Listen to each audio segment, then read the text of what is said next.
কওমিয়ানদের ছদ্মবেশে জামাতি এজেন্ডা কিছু মানুষ আছে যারা নিজেদের পরিচয় গোপন রেখে দীর্ঘদিন ধরে একটি ধারার ভিতরে প্রবেশ করে, তারপর সুযোগ বুঝে সেই ধারাকেই আঘাত করে।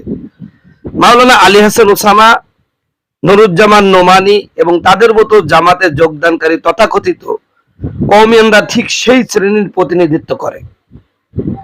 এই যে আলী হাসান ওসামা, তারপরে নুরুজ্জামান নোমানী ওরফে ননু হুজুর, এরা মূলত যে জামাতে যোগ দিয়েছে এরাই সেই কওমিয়ানরা যারা ওই জামাতি এজেন্ডাদের প্রতিনিধিত্ব করছে। এরা কখনো প্রকৃত কওমি ছিল না, বরং কওমির আবরণে নিজেদের রাজনৈতিক উদ্দেশ্য বাস্তবায়নের জন্য কাজ করেছে। কওমি অঙ্গনে প্রবেশ করে তারা ধীরে ধীরে বিভাজন সৃষ্টি করেছে, এক দলকে আরেক দলের বিরুদ্ধে দাঁড় করিয়েছে যাতে মূল ধারার নেতৃত্ব দুর্বল হয় এবং নিজেদের জন্য জায়গা তৈরি হয়। তাদের কৌশল ছিল অত্যন্ত সূক্ষ্ম, দ্রুত। কখনো জিহাদি পরিচয় আবির্ভূত হয়েছে, ভাবসাবে মনে হয়েছিল তিনি আমিরুল মুজাহিদ হিসাবে অবতীর্ণ হয়ে এদেশে খেলাফত প্রতিষ্ঠা করে ফেলবে। কখনো হেফাজতি আবেগে নিজেদের জড়িয়েছে, মনে হয়েছিল এদের চেয়ে হেফাজত প্রেমী আর কে আছে।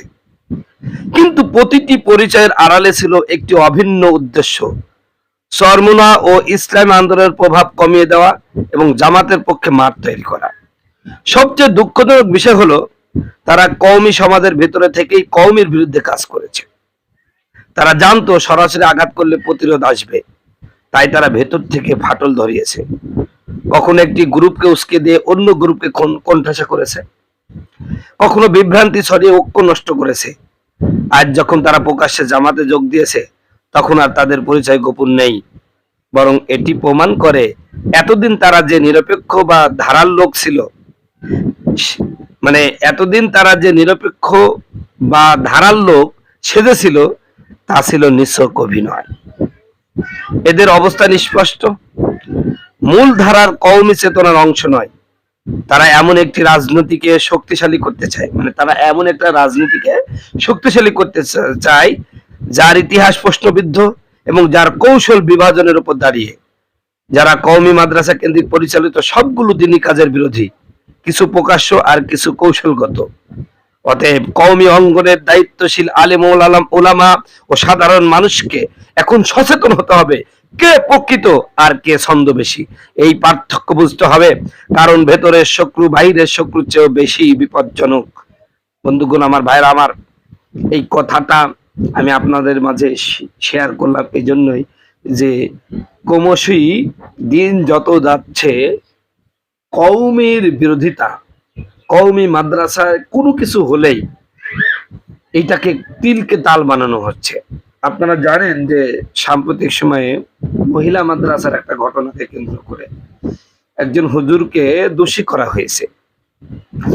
এই হুজুর লাইভে বলছেন যে ডিএনএ টেস্ট করেন, আমি এই দোষী না। এবং যেই ডাক্তারটা এই হুজুরকে আজকে গোটা বাংলাদেশের মধ্যে অপমানিত করলো, আলেম সমাজকে অপমানিত করলো, এই ডাক্তারও উনি দেখলাম অতি উৎসাহী হয়ে এই ভিডিওটা তিনি ভাইরাল করেছেন, পাবলিশ করেছেন। সম্মানিত বন্ধুগণ, আমার ভাইরা আমার, আজকের সমাজে অহরহ অনেক ঘটনা ঘটছে। বিভিন্ন বিশ্ববিদ্যালয়, কলেজ, ভার্সিটিতে গিয়ে দেখেন যে সেখানে ভিন্ন ধর্মের ছেলে মেয়েদের সাথে, ভিন্ন ধর্মের ছেলেদের সাথে, আমার মুসলিম মেয়েরা, তারা বিভিন্ন ঘটনা ঘটতেছে। সেই ঘটনাকে চাপানোর জন্য এই হুজুরটাকে ফাঁসানো হতে পারে। এবং এর সাথে সাথে দেখেন, কওমি মাদ্রাসায় কোনো কিছু হলেই সব কওমি বন্ধ করে দাও, সব কওমি মাদ্রাসা বন্ধ করে দাও, এরকম একটা প্রচার বর্তমান বাংলাদেশে খুব জোরালো ভাবে শুরু হয়ে যাচ্ছে। আরে ভাই, কলেজ, ভার্সিটি, ইউনিভার্সিটিতে গুলো, তারপরে আবাসিক হোস্টেলগুলোতে সেখানে অহরহ ঘটনা ঘটতেছে। সেগুলো বন্ধের জন্য তো কোনোদিন তুমি আন্দোলন করে নাই, কিন্তু মাদ্রাসায় কোন জায়গায় কি হলো এইগুলো নিয়ে খুব বন্ধ করা ও বন্ধ করে দেওয়া, শাহবাগী তৈরি হোক, তাই তো। বন্ধুগণ, আমার ভাইরা আমার, মাদ্রাসা প্রতিটা অলিতে গলিতে দরকার। তবে এই মাদ্রাসার একটা নীতিমালা তৈরি করতে হবে, যাতে করে এই মাদ্রাসা বিদ্বেষী, কওমি বিরোধী, আমার ভাইয়েরা, এর পিছনে, এই যে কওমির পিছনে বর্তমান যে লেগেছে, এর পিছনে আমাদের জাসির ভাইয়েরাও আছে। জাসিরাও সমান্তরালে এই প্রচারটা করতেছে। বিভিন্ন জায়গায় কওমি মাদ্রাসাকে তারা মানে নির্বাপিত করছে, মানে কওমি মাদ্রাসার জন্য তারা উপরে উঠতে পারছে না। এই জন্য কওমির প্রতি তাদের প্রচন্ড পরিমাণে বিদ্বেষ। আমরা দেখি যে অনেক সময় যদি এই জাসির কেউ খুব বড় বক্তা হয়ে যায়, কওমির আলেমদেরকে আলেমই মনে করার চেষ্টা করে না। অথচ ওকে যদি ওর পেটের মধ্যে যদি পাড়াও মারা হয়, ও কিন্তু মুফাসসির শিখাটাও পারবে না, মুফাসসির শব্দের তাহকিকও পড়বে না, কিন্তু কণ্ঠ আছে, বলার ভঙ্গিও ভালো, বাস সে একটা বিশাল মানে বক্তা হয়ে গেছে।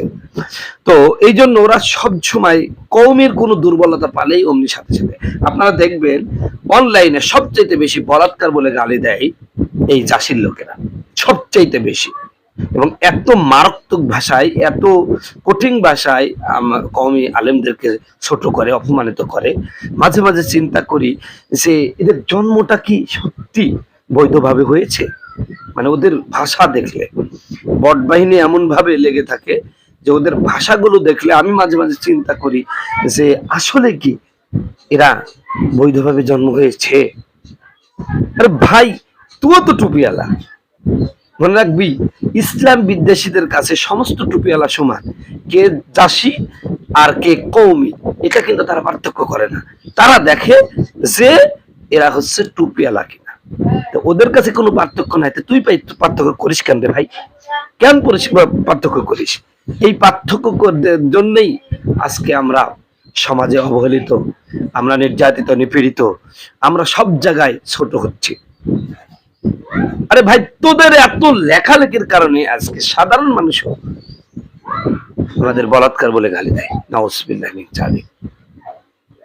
অথচ এটা আমাদের নিজেদের মধ্যে ছিল। ছাত্রী সংস্থার কথা গতকালকে আমাদের গাজী ইয়াকুব ওসমানী ভাই বলেছেন। কেন বললো?